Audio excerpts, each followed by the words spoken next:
would say, well, to your and my country, let's be happy and let's be glad and grateful that his family is willing to do that. On the other question, I mean, look what Putin achieved. He wanted to divide the West, and now Finland and Sweden have joined NATO. He wanted to divide the West, and now we have committed to a 5% spending target. So he cannot be very happy, and he should not be very happy. All the way in the front, on the left. Never give the microphone away. Give it up so that you can see me. Dejan Šejnović, nezavisny newspaper from Bosnia and Herzegovina. Thank you very much for this opportunity. So for the West Balkans, for the first time, long time, it hasn't been mentioned in the communique. What does it mean for our region? You yourself were several times talking about the importance of the region for the alliance. What can you tell us why it's not mentioned? Yeah, but again, this is not your traditional communique which you would see in the UN or in NATO in the past, where you would have 60 pages, 90 paragraphs, basically talking about the world from the birth of Jesus up to today and everything in between. I mean, that's done. We try to focus. So we are still very much concerned. KFOR is there in Kosovo. EUFOR is there in Bosnia and Herzegovina. I was visiting the region, had extensive talks with the leadership in Bosnia, in Kosovo. I had a dinner in Brussels with the president of Serbia. So we are very much involved as NATO. The EU, of course, is very much involved. We closely coordinate with Kaja Kallas and Ursula von der Leyen on the European side. But what we really want to do here is not to recall all the language, like the irreversible path of Ukraine into NATO. It's still there, nothing changed.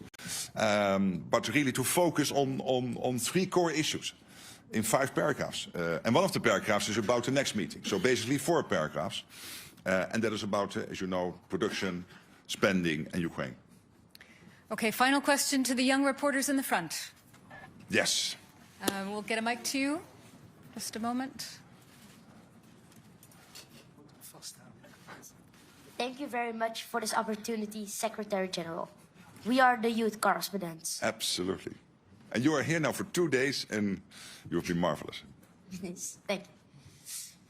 There's a lot happening in this world, and many children worry about it. Do you think we children can also fight for peace? Or should we trust that you could bring peace to the world? Thank you. But I cannot personally bring peace to the world. What we can do collectively is to make sure that we are so well prepared, we are so strong, that nobody will ever attack us. So the best way to preserve your future and that our children can live in a democratic, free, open society where you can be who you want to be, think what you want, have free press, what you basically have in the West, and let's be honest, it's fantastic, is to make sure that we spend enough on our defense, particularly if we know that we have some adversaries who are really trying to get at us. So that's the best way to preserve your future. And that's what we try to do today, to make that commitment. But you standing here is really touching, and we have seen each other now for 2 days. We know each other for some longer time. I really want to thank you both, and in you, all the free press sitting in this room, for your fantastic work, and see you soon in Brussels or elsewhere. Bye-bye. Take care. Thanks. Thank you all very much. That's all we have time for today.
So,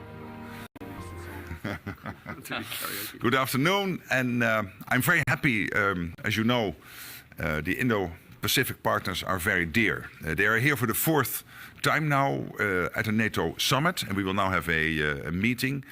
And we have that relationship between NATO and the Indo-Pacific countries, Japan and the Republic of Korea, Australia and New Zealand, not because we want to extend NATO to the Indo-Pacific, but because we have friends in the Indo-Pacific. And there is a lot of use and importance of making joint analysis of the security threats facing us here in the Euro-Atlantic and what is happening in the Indo-Pacific, knowing that these two areas, these two theaters, are getting more and more interconnected. Look at what North Korea is now doing, basically helping the Russians in the war effort against Ukraine. And then, of course, when it comes to the practical stuff, what we are really working on is, for example, on defense industrial cooperation. There's a lot happening. All these countries have a defense industrial base, and we are working together on joint procurement, on innovation, trying to also learn the latest from the war in Ukraine when it comes to the use of drone technology, AI, etc. So these are areas where we work together, and I really want to commend all four, New Zealand, Australia, Japan, and the Republic of Korea, for their support to Ukraine.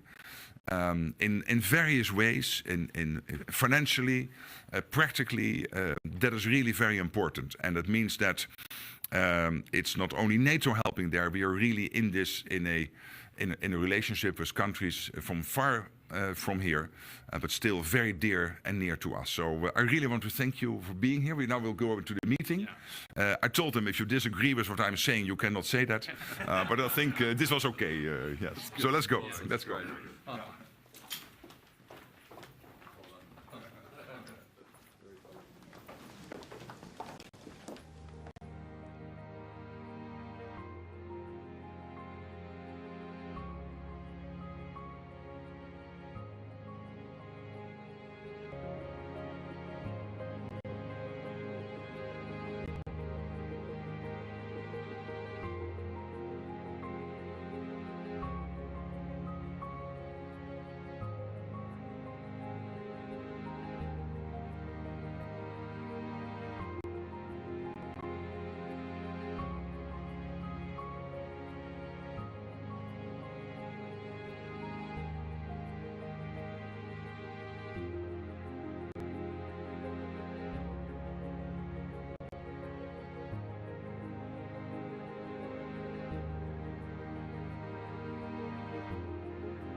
This is a closed broadcast in the morning.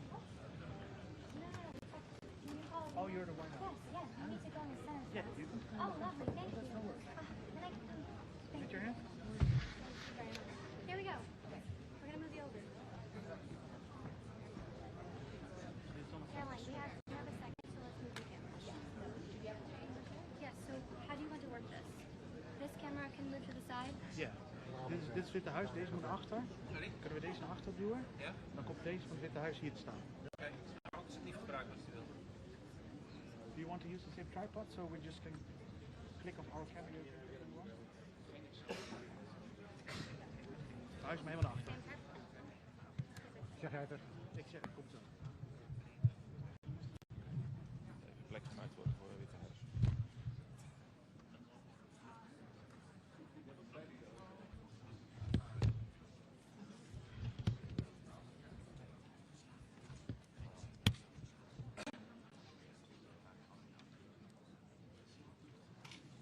Ze zijn niet heel vriendelijk, zeg maar.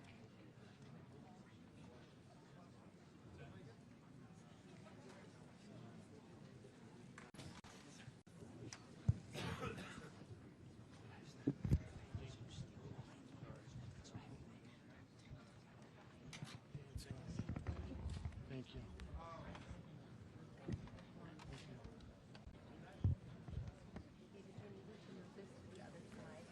Ja, I know.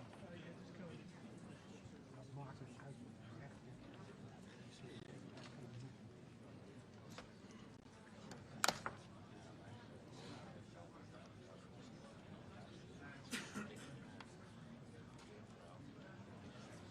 Ja, ik had er wel bij.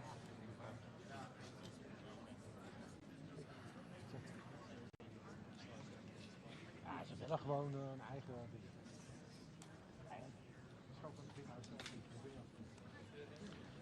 I need power.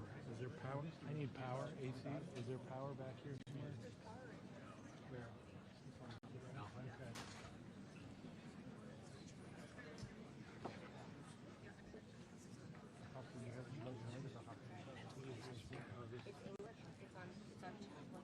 Okay. Okay. What else do you need to do? Let me come up there.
Maakt niet uit.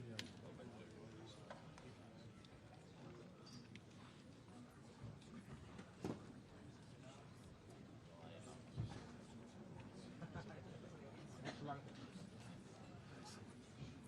Ja,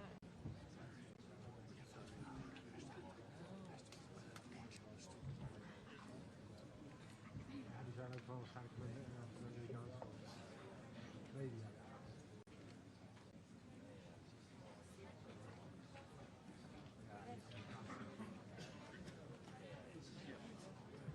Thank you. David, Ethernet is right behind you. Ja, dat kan ik verstaan. Dankjewel.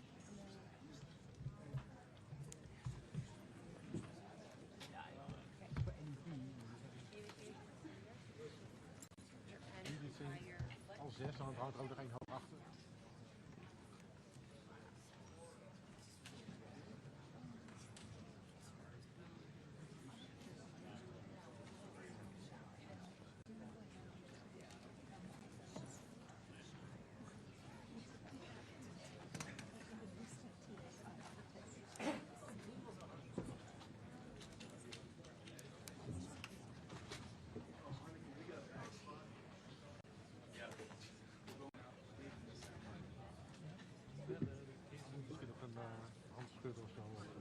mogen ze gaan staan. One that you said is this also mine?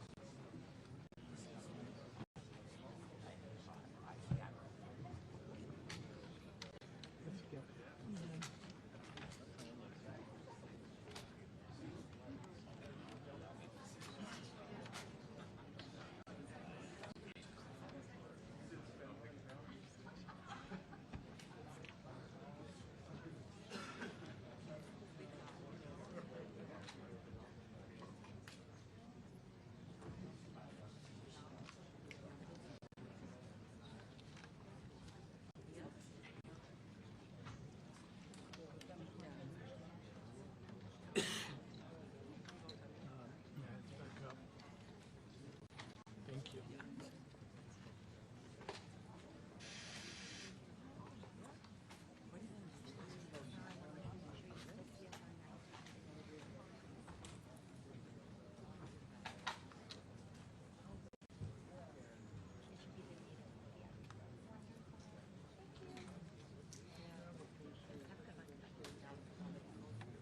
Thank you.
Nog wie?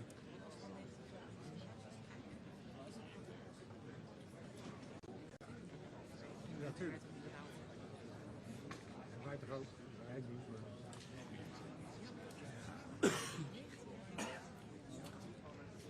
Zeker. Ja.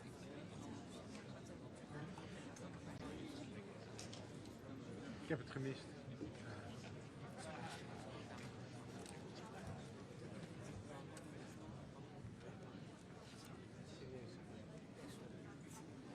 Maar ik kan het echt. Ik weet dat er ook een grond wordt bepaald. Tuurlijk, dat doet iedereen. Ik zou dat goed willen.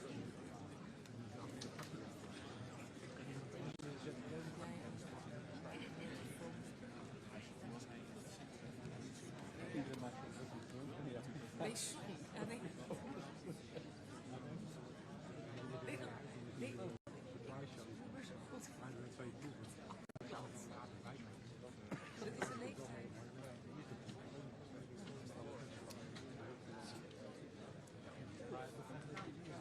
Altijd wel even op audio en lange mensen.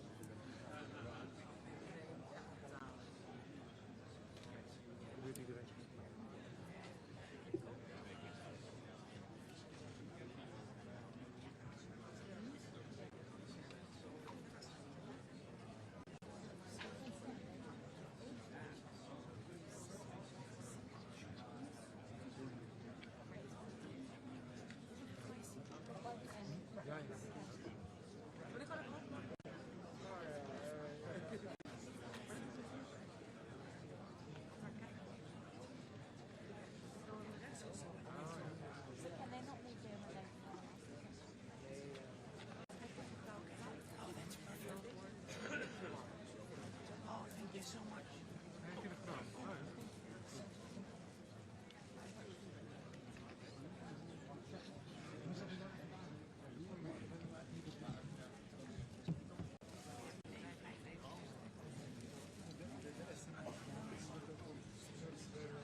Well, thank you very much. This has been an honor.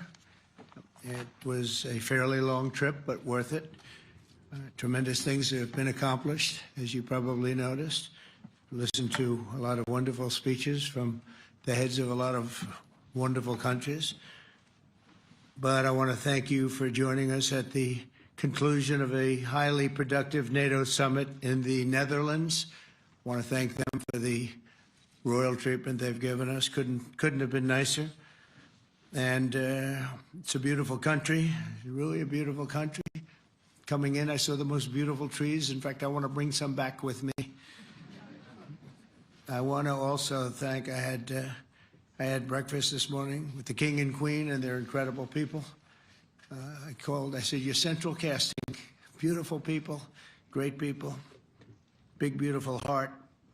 And I enjoyed that. And also NATO Secretary General Mark Rutte, who's been terrific. He's been a friend of mine. Used to be right here running this wonderful country. Now he's the NATO Secretary General. He's doing a fantastic job. And the Prime Minister, we appreciate everything you've done. And as you know, last weekend, the United States successfully carried out a massive precision strike on Iran's nuclear enrichment facilities, and it was very, very successful. It was called obliteration. No other military on earth could have done it, and now this incredible exercise of American strength has paved the way for peace with a historic ceasefire agreement late Monday, and we call it the 12-day war. Spoke to a few people. I guess that just sounded like the right name. It was a 12-day war. And we think it's over. I don't think they're going to be going back at each other. I don't think so. Not only have we dealt decisively with the critical threat of Iran's nuclear program, which was what I wanted. I said, Iran cannot have a nuclear weapon. I've said that for 15 years, long before I decided to do the political thing. But we've also reasserted the credibility of American deterrence, which is like no other. The people at NATO said there's never been anything. You know, I rebuilt the entire military during my first term. And we have a great military. We have great generals. I got to know the good ones and the bad ones. We kept the good ones.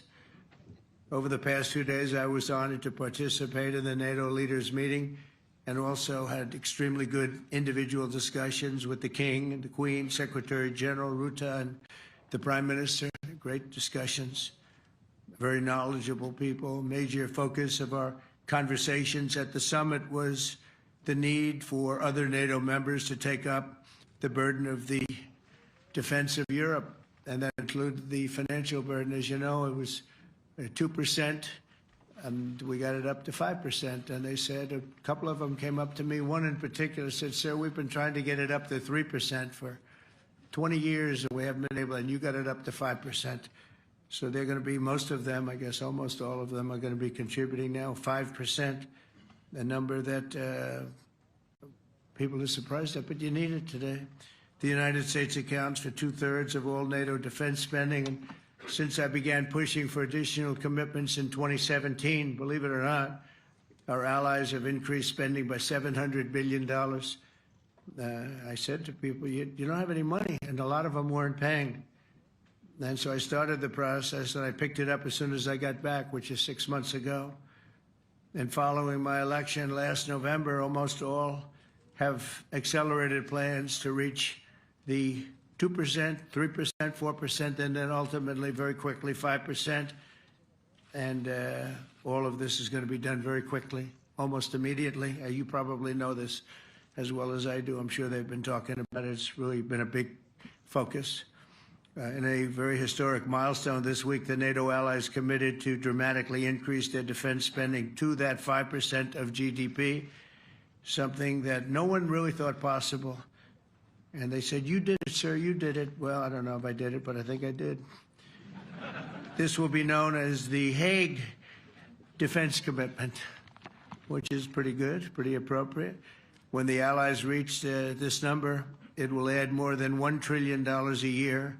Think of that, $1 trillion per year to our common defense. And this is a monument really to victory, but it's a monumental win for the United States, because we were carrying much more than our fair share. It was quite unfair, actually. But this is a big win for Europe and for actually Western civilization. For years, past administrations failed to get most allies to contribute even the 2%. I remember when I came here, we had 4 countries that were up to 2%, and I remember Poland was there. A couple of them were there, and but most of them were. We had 28 at the time, as you know. It's increased a little bit, and they've agreed now to more than double their budgets in all cases. And Europe stepping up to take more responsibility for its security will help prevent future disasters like the horrible situation with Russia and Ukraine, and hopefully we're going to get that solved. Last week they lost 7,000 soldiers, mostly soldiers, but they're also getting hit in Kiev. They're getting hit in some of the towns also. And that means life. Life is disappearing also in the cities and towns. Should have never happened, would have never happened if I was president. I said it 1,000 times, and it never did happen. It's never even thought about. But it's vital that this additional money be spent on very serious military hardware, not bureaucracy, and hopefully that hardware is going to be made in America because we have the best hardware in the world. You saw that where 14 missiles were shot at us the other day, and they were very nice. They gave us warning. They said, we're going to shoot them. Is 1 o'clock okay? They said, it's fine. And everybody was emptied off the base, so they couldn't get hurt except for the gunners. They call them the gunners. And out of 14 high-end missiles that were shot at the base in Qatar, all 14, as you know, were shot down by our equipment. Amazing stuff. Amazing that they can do. It's like shooting a bullet with a bullet. It's the same thing if you think about it. 14 out of 14, and they weren't even that surprised. I said, do you do that well often? They say, we pretty much do, sir. The Ukraine crisis has also highlighted the urgency of rebuilding our defense industrial base, both in the United States and among the allied nations. We cannot afford to be dependent on foreign adversaries for critical minerals. And as you know, we made a deal with Ukraine to take a vast amount of the land they have for minerals. We need it. And once again, I want to thank all of the people in the Netherlands, incredible people. It's a great place. And all of the NATO allies for the tremendous summit that we just had. A letter just came in, and a statement came in from the Atomic Energy Commission of Israel. And I just wondered, this is an official letter, and they're very serious people, as you know.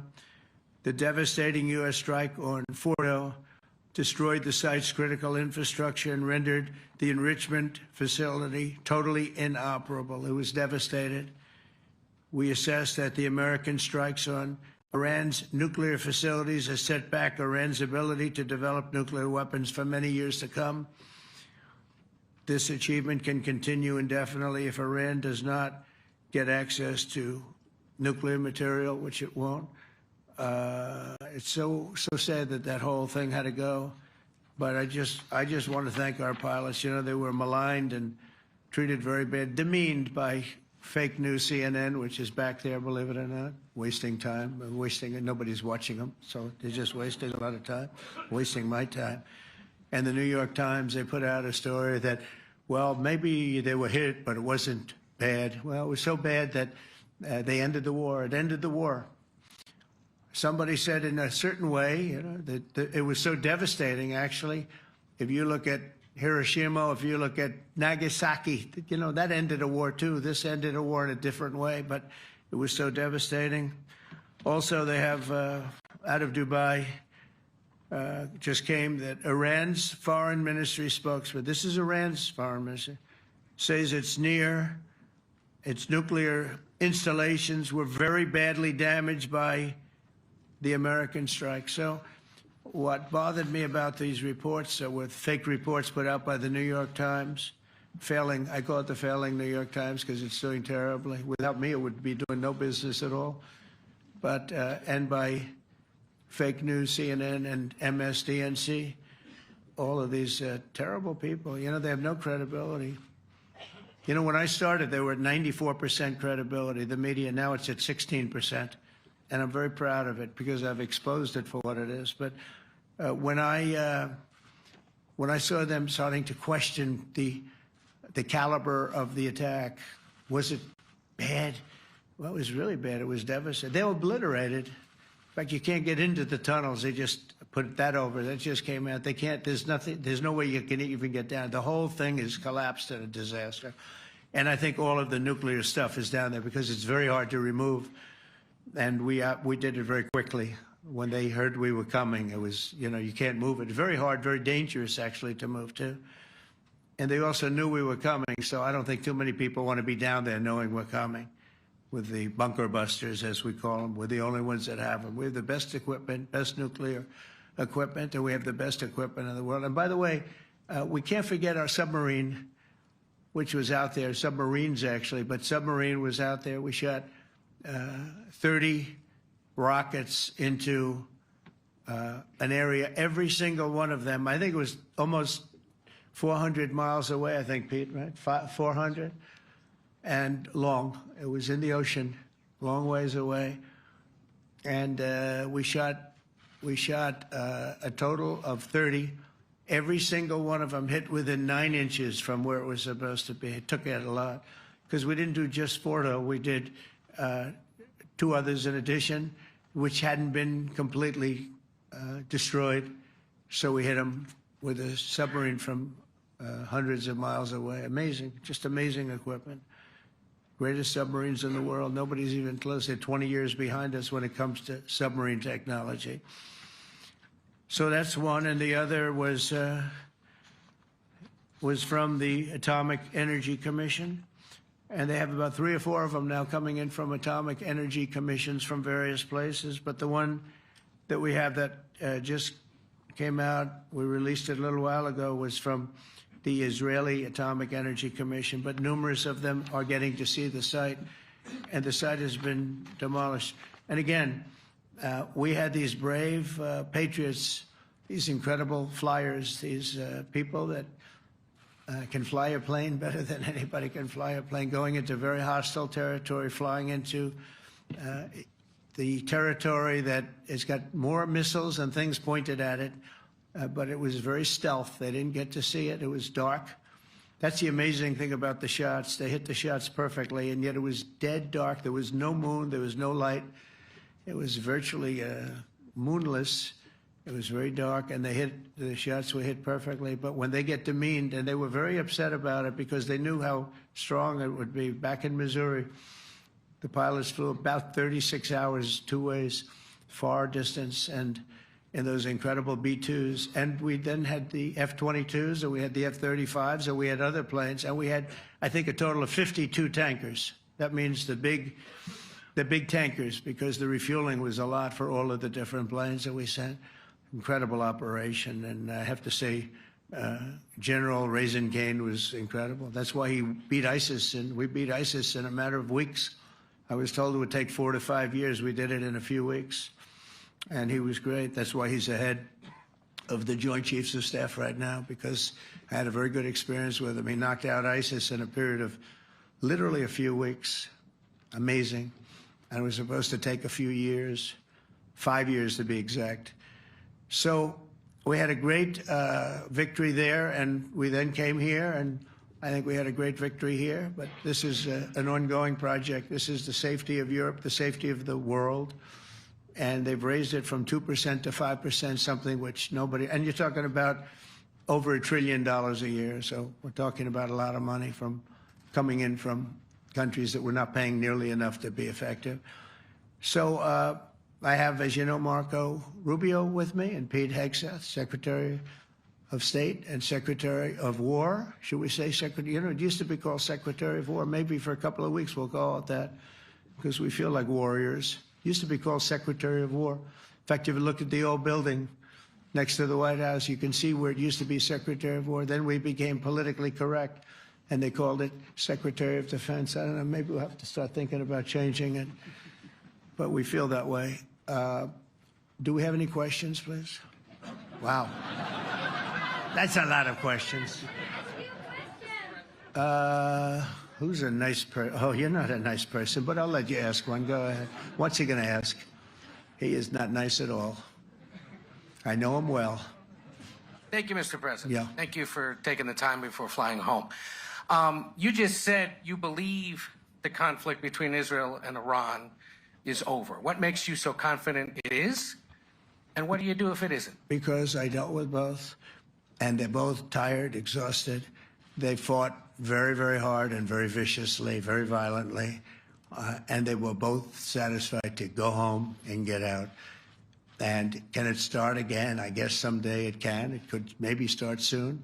I think a big telltale sign was when, as you know, Iran somewhat, by not much, violated the ceasefire, and Israel had the planes going out that morning, and there were a lot of them, 52 of them.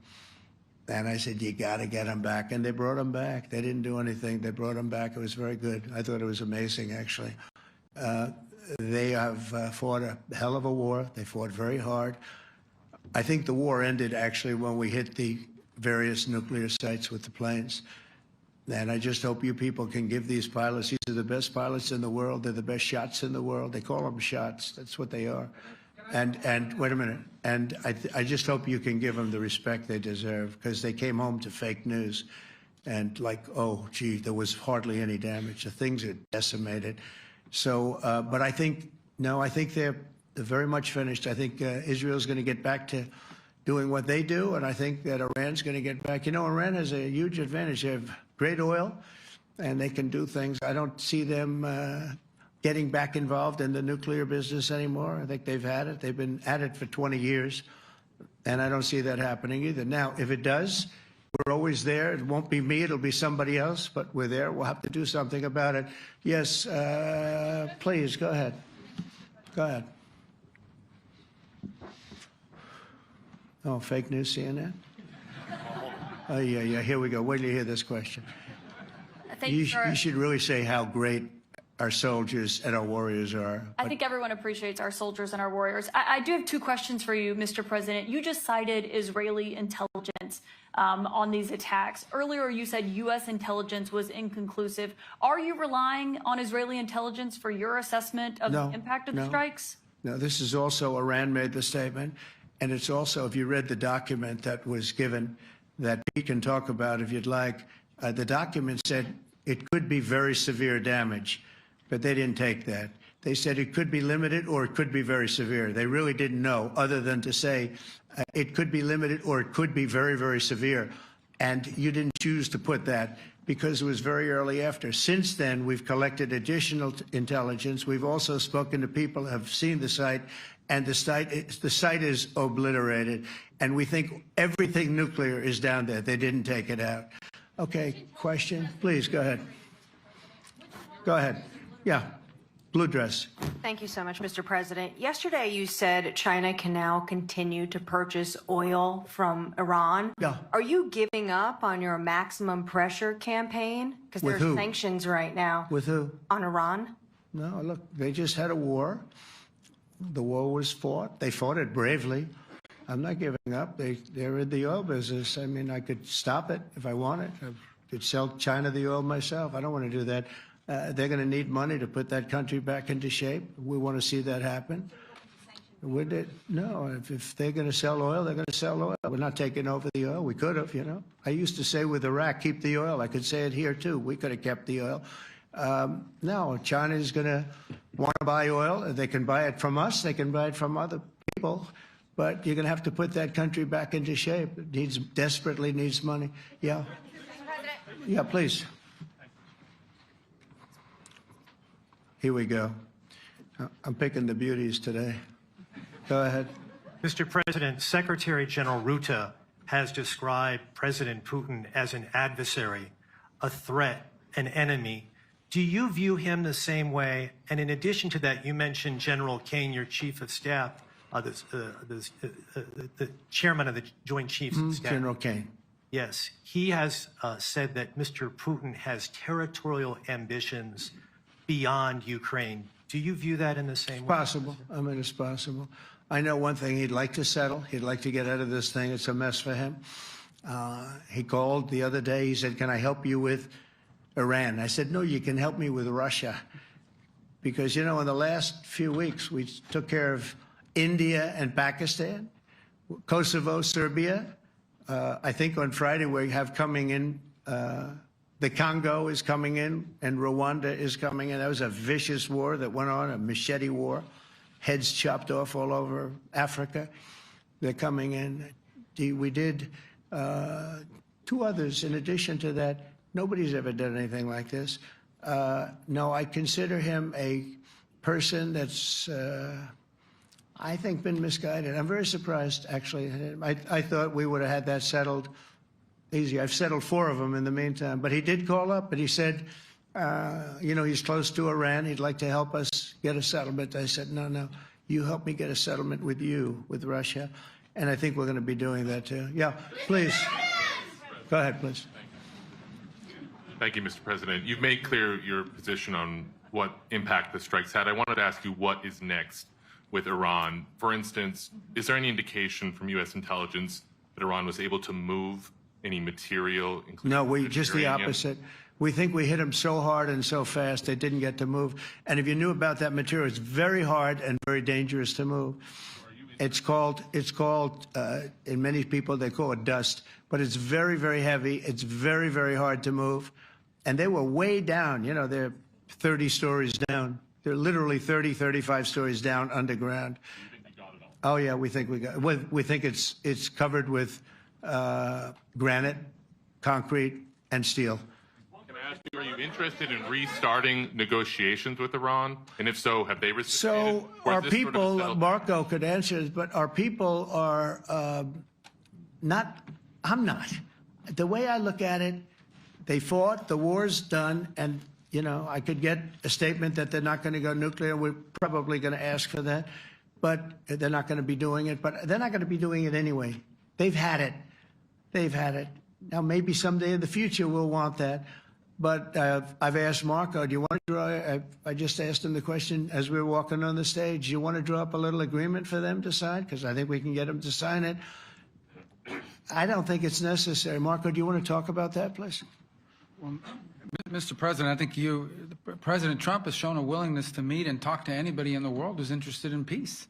I don't know of any president that's been as willing as he has to meet with anyone and talk about peace. We'd love to have peaceful relations with any country in the world. And so obviously that'll depend on Iran's willingness not just to engage in peace, but to negotiate directly with the United States, not through some third country or fourth country process. But I know of no president, probably in our modern history, that's sought peace more than President Trump has. Sounds like the door is open, but you're in no rush. Is that right? Sounds like the door is open. But I'll tell you what, look, we're going to talk to them next week with Iran. We may sign an agreement. I don't know. To me, I don't think it's that necessary. I mean, they had a war, they fought. Now they're going back to their world. I don't care if I have an agreement or not. The only thing we'd be asking for is what we were asking for before about we want no nuclear, but we destroyed the nuclear. In other words, it's destroyed. I said, Iran will not have nuclear. Well, we blew it up. It's blown up to kingdom come. And so I don't feel very strongly about it. If we got a document, wouldn't be bad. We're going to meet with them, actually. We're going to meet with them. Yeah. Yeah, go ahead, please. Yes. Mr. President, Netherlands TV, thank you for visiting our country. Good. As I understood, Thank you. I, of course, would like to know how you slept last night at the House of the King. Oh, I slept beautifully. But probably a more serious question. I think you just had a meeting with President Zelensky. Did you discuss any ceasefire in this Russo-Ukrainian? No. I wanted to know how he's doing. He was very nice, actually. You know, we had little rough times sometimes. He was couldn't have been nicer. I think he'd like to see an end to this. I do. I think what I took from the meeting couldn't have been nicer, actually. But I took from the meeting that he'd like to see it end. I think it's a great time to end it. I'm going to speak to Vladimir Putin, see if we can get it ended. But look, these are brave people. They're fighting these wars all over the place. You know, last week they had, I guess, I told you, close to 7,000 young soldiers, Russian and Ukrainian soldiers were killed, 7,000 in 1 week. It's crazy. It's crazy. So I'll be speaking to Putin. No, I had a good meeting with with Zelensky, and I had a lot of good meetings. We had a lot of good meetings with a lot of people, a lot of great leaders. But he's fighting a brave battle. It's a tough battle. Yeah. Go ahead, white dress. Thank you. Ida Hallikainen from Finland, Ilta-Sanomat. Good. You have played golf with President Alexander Stubb. How do you see Finland as a NATO ally and partner, and how would you describe your relationship with our president? Well, he's a very good golfer, okay? In fact, he was on his college golf team. He went to a good college in the South, as you know, a very good college, and he was a good golfer. We had a good time. I think my relationship's great. I want to buy icebreakers. You know, you're very good at icebreakers. And I actually made him an offer. I didn't go to Congress. They'll try and impeach me for this. But there's an old, it's not old, it's fairly new, but it's used icebreaker. And I offered him about 1/3 of what he asked for. But we're negotiating. We need icebreakers in the U.S. And if we can get some inexpensively, I'd like to do that. Actually, they'll fix it up, make it good. Also, we may buy some icebreakers. You know, you're the king of icebreakers, that particular country. They make them good. They make them really good, and they know what they're doing. And so we're negotiating with them for about 15 different icebreakers. But one of them is available now. It's old, and it's, old. It's like 5-6 years old. Now we're trying to buy it. I'm trying to make a good deal. That's all I do my whole life. My whole life, that's all I do is make deals. Yeah, please. Go ahead. Sir, go ahead. Yeah, a question for NewsHour, Dutch TV. First of all, on Article 5, on your way here, you spoke about the commitment of the U.S. to Article 5, saying, I'll give you my definition once we're here. Yeah. What is your definition, and may the U.S. commitment to Article 5 change in case some of the NATO members do not reach the threshold that was discussed today? My second question is following up on a colleague on Iran. What intel reports do say that everything over there was obliterated? Yeah, well, there are numerous of those reports, and they're coming out fast and furious. But the most respected ones we've already seen. And I will say that on a very confidential basis, they're looking at the reports, like numerous reports, and including people going to the site and checking the site. And they're going to be having, I guess you're going to be having over the next couple of days a full, you're going to encapsulate it. But no, the site was obliterated, just like I said it was, and just like the pilots should be given credit for. As far as Article 5, look, when I came here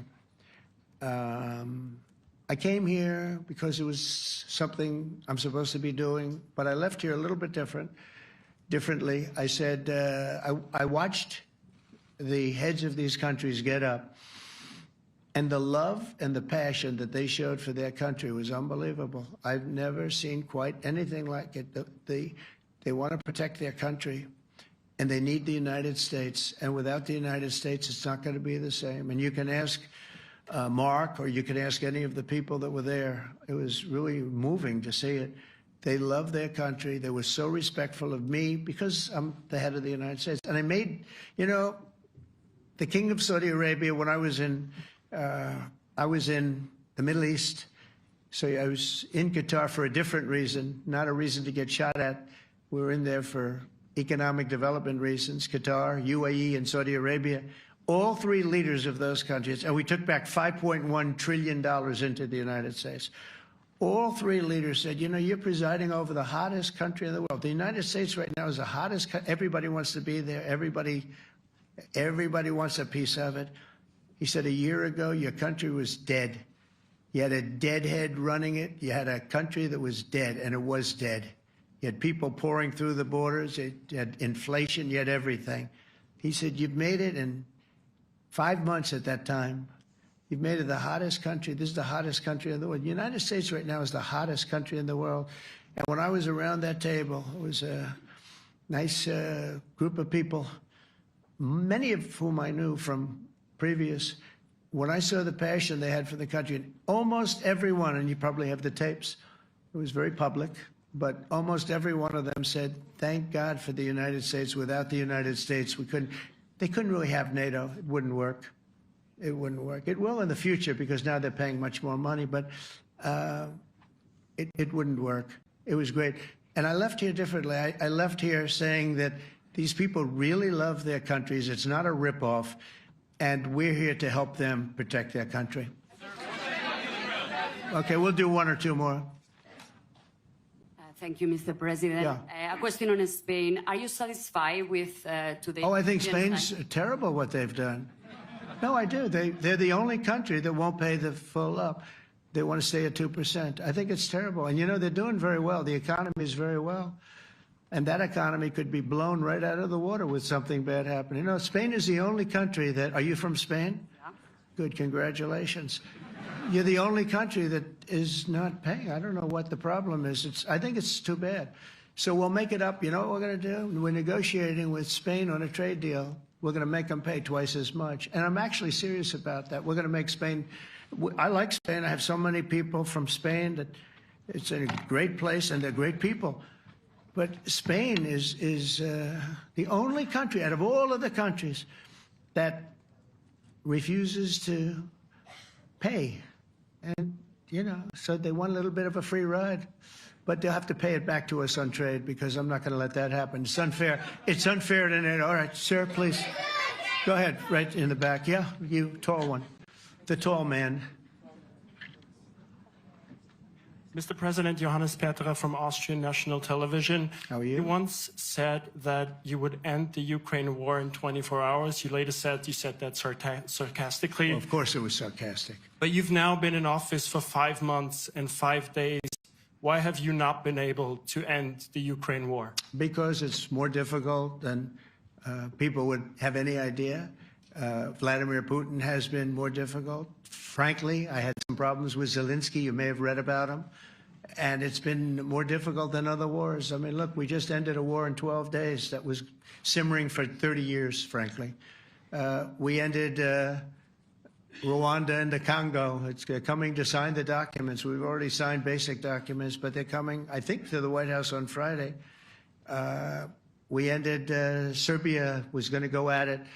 But maybe the most important of all, India and Pakistan. And that wasn't whether or not they may someday have nukes like we're talking about in the Middle East, like we're talking about with Israel and Iran. This is they have nuclear weapons.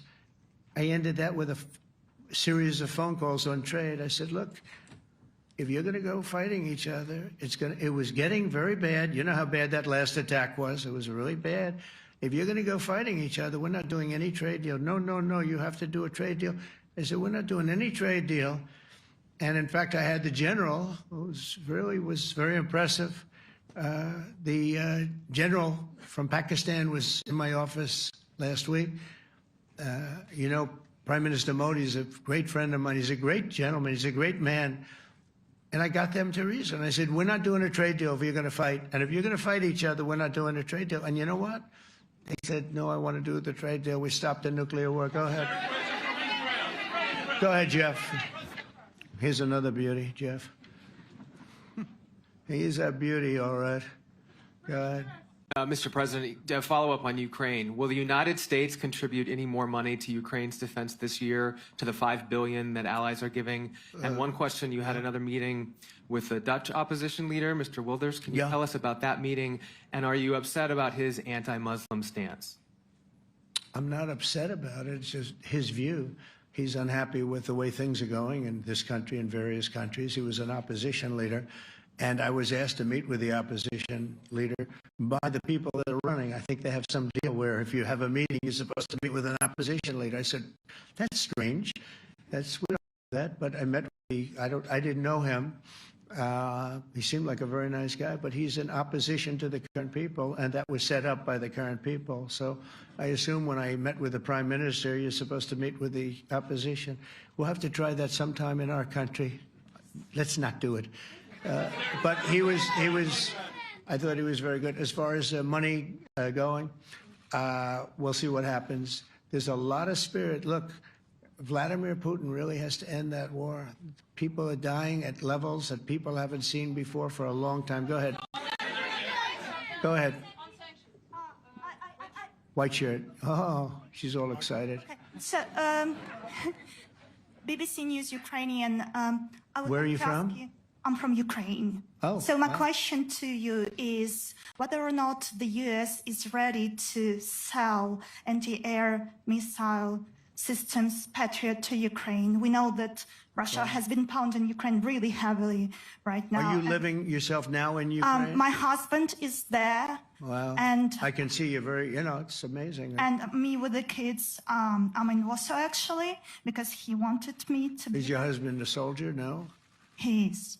He's there now? Yeah. Wow. That's rough stuff, right? That's tough. And you're living here? In Warsaw. And you're a reporter? I am. Good. So let me just tell you, they do want to have the missiles, okay, as they call them, the Patriots. And we're going to see if we can make some available, They're very hard to get. We need them too. We were supplying them to Israel, and they're very effective, 100% effective. Hard to believe how effective. And they do want that more than any other thing, as you probably know. That's a very good question, and I wish you a lot of luck. I mean, I can see it's very upsetting to you. So say hello to your husband, okay? Thank you. Go ahead. Thank you. Thank you, Mr. President.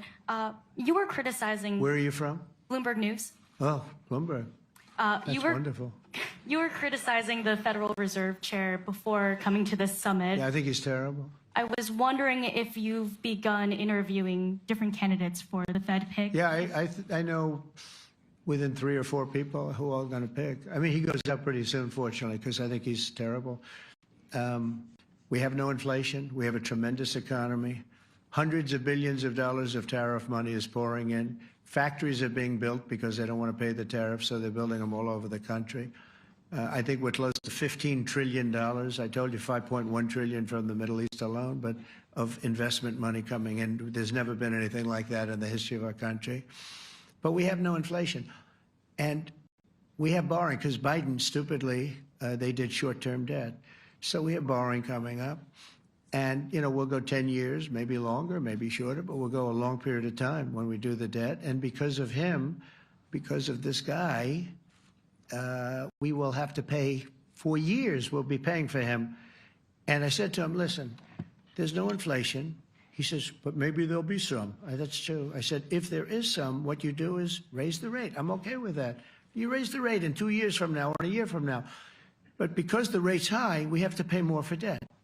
It's pretty equal. In other words, if it's 4%, it's 4%. If you drop it a point, you'll pay 3%. So it's fairly equal, not necessarily, but fairly equal. So we're going to end up paying maybe 2 points or 3 points more. 3 points would be about $900 billion a year because of this very average mentally person. He's an average mentally person. I'd say low in terms of what he does, low. Low IQ for what he does, okay? Wait, so instead of paying $900 billion, we don't want to pay 900 just because he doesn't want to lower the rate. I said, if there's inflation in 2 years or 3 years or 1 year from now, you raise the rate and you take care of the inflation, among other things. But he's probably a very political guy, I guess. I don't know. I think he's a very stupid person, actually. All right, one more. Let's go. How about you? Go ahead. She looks so happy and everything. Thank you. So I I'm picked from her. Spain too. I'm Ana Buch from La Vanguardia. I wanted to know if You're where from? Spain too. I wanted to know if you want to. That's the Spain corner right there. Shouldn't have said that. That's okay. I do like Spain, by the way. I think it's unfair that they're not paying, but go ahead. Are you going to negotiate directly with Spain about? I'm going to negotiate directly with Spain. I'm going to do it myself. They're going to pay. They'll pay more money this way. You should tell them to go back and pay. You're a reporter? You tell them to go back. They ought to join all of those countries that are paying 5%. Spain's going to be just about the only one that's not. They were the most hostile toward doing it. It just doesn't make sense to me. Okay. All right, Kelly, go ahead. Here we go. There's another one. Hello, sir. Thank you We got them all today. Okay. So, Mr. President, you talked about expecting some on-the-ground assessments at Fordo and other sites. Now Is that Israeli and U.S.? It's been obliterated, Kelly. It's What is your message then, sir, to the intelligence community when they present reports? You're not disputing the DIA report. You're just They presented a exists. report that wasn't finished. We're talking about something that took place 3 days ago. I understand that's The report was done So 2 what days is ago. your- Wait a minute. Yes. They didn't see it. All they can do is take a guess. Now, if you take a look at the pictures, if you take a look how it's all blackened, you know the fire and brimstone is all underground because it's granite and it's all underground. You don't show it. But even there, with all of that being said, the whole area for 75 yards around the hole where it hit is black with fire. The group that's run by this gentleman, in fact, you may want to talk about it for a second because we're going to issue a report. And I think it's not even a very exciting report at this point. It's been obliterated, totally obliterated. And they did a report, but it was like, if you look at the dates, it's just a few days after it Understood, happened. sir. So they didn't see it. They said it may be very severe. Go Understood. ahead. Do you have a message for the intelligence community, though, in terms of unvarnished information getting to you, that it's not... I don't really have a message. I would say issue the report when you know what happened. I wouldn't say that it could be severe or maybe not. They use the word severe. It could be severe or maybe it's not. And briefly- So people like you picked up and said, oh, it's not severe. We're just No, looking for the the report was not a complete report. Yeah, the message was probably wait till you know the answer before you... And Go sir, ahead. did you not have a public component to your Zelensky meeting for a tactical reason with President Putin? Let him answer this. Hello, Mr. Secretary. Yeah. There's a reason the president calls out fake news for what it is. These pilots, these refuelers, these fighters, these air defenders, the skill and the courage it took to go into enemy territory flying 36 hours on behalf of the American people and the world to take out a nuclear program is beyond what anyone in this audience can fathom. And then the instinct of CNN, the instinct of the New York Times is to try to find a way to spin it for their own political reasons to try to hurt President Trump or our country. They don't care what the troops think. They don't care what the world thinks. They want to spin it to try to make him look bad based on a leak. Of course, we've all seen plenty of leakers. And what do leakers do? They have agendas. And what do? Do they share the whole information or just the part that they want to introduce? And when they introduce that preliminary, a preliminary report that's deemed to be a low assessment, you know what a low assessment means? Low confidence in the data in that report. And why is there low confidence? Because all of the evidence of what was just bombed by 12 30,000-pound bombs is buried under a mountain, devastated and obliterated. So if you want to make an assessment of what happened at Fordo, you better get a big shovel and go really deep, because Iran's nuclear program is obliterated. And somebody somewhere is trying to leak something to say, oh, with low confidence, we think maybe it's moderate. Those that dropped the bombs precisely in the right place know exactly what happened when that exploded. And you know who else knows? Iran. That's why they came to the table right away, because their nuclear capabilities have been set back beyond what they thought were possible because of the courage of a commander-in-chief who led our troops, despite what the fake news wants to say. But you're not disputing the report said what it said, even though it was initial. The report said what it said, and it was fine. It was severe, they think, but they had no idea. They shouldn't have issued a report until they did. But we've gotten the information. I think Pete said it better than you can say it. And, you know, you should be proud, you, especially you, should be proud of those pilots, and you shouldn't be trying to demean them. No, there's Those pilots flew at great risk, a big chance that they'd never come back home and see their husbands or their wives. Let me just tell you, you and NBC, fake news, which is one of the worst, and CNN, New York Times, they're all bad. They're sick. There's something wrong with them. But you know what? You should be praising those people instead of trying to find some.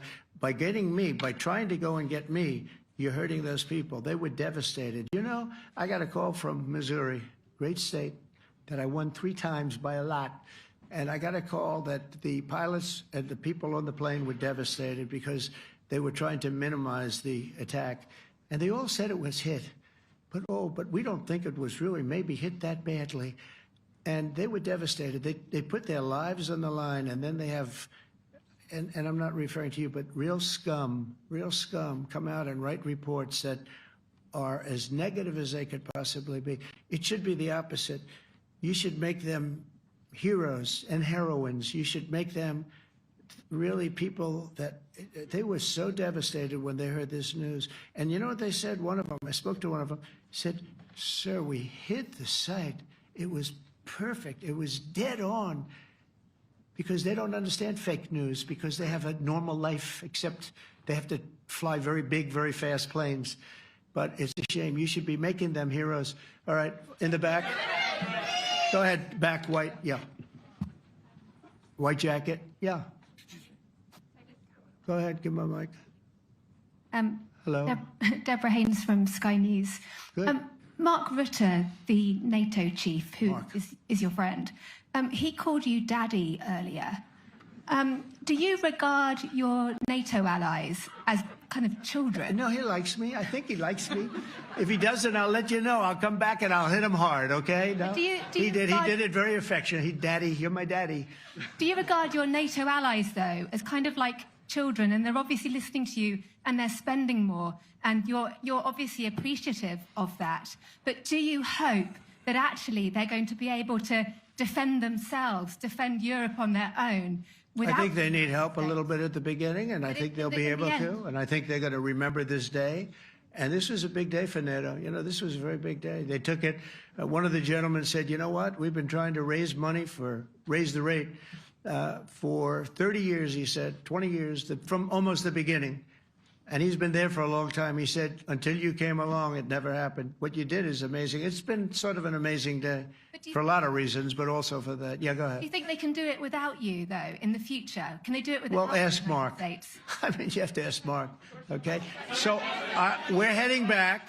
We're heading back. I want to thank these two gentlemen behind me. They're incredible people, both of them. They've done a fantastic job. And Susie's in the front, and she's done great. And Monica, thank you very much. It was quite an exciting time. And we're going to be heading back. We'll be back soon, and we'll see you in Washington, D.C.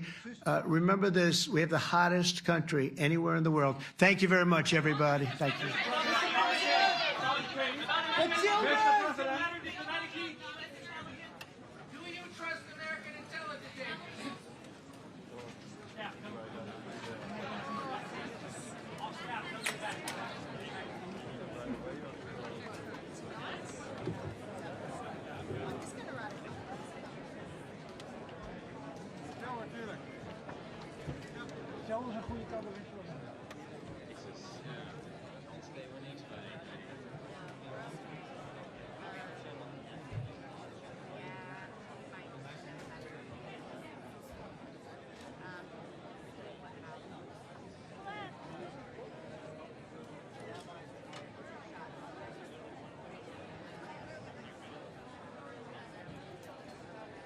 Krijgen we er nog één?